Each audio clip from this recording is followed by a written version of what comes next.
Typically, to spark an awakening, there usually has to be a catalyst, and the catalyst usually comes in the form of a glimpse. It can come in many forms, really, but a glimpse is one of them. A clear seeing into your true nature, even though temporarily, it can definitely serve as that initial point of awakening where you feel like something about yourself, something about the reality around you is not what you originally thought. My personal experience with this was actually many, many years ago now, about 7 years ago, and it was in applying the law of attraction and manifestation techniques and seeing the shift in the reflection of the outer world when I changed my inner world.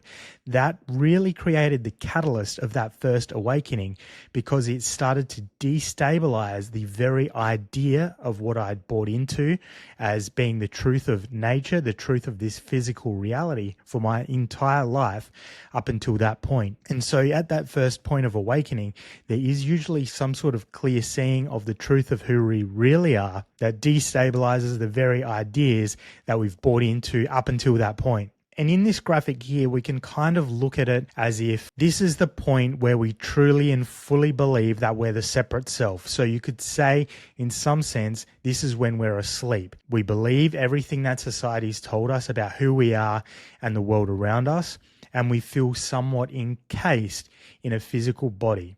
And a shell of energy actually contracts around the body because of that belief to further reinforce the very felt sensation that we are a separate individual, we are the character that we're embodying. And then that first glimpse happens. It's the seeing through of the illusion, no matter how temporary it is.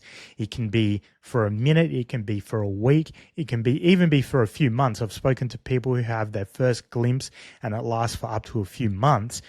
But eventually what happens is that seeing through gets pushed back, and the mechanism doing the pushing back is the old identification with the ego operating system.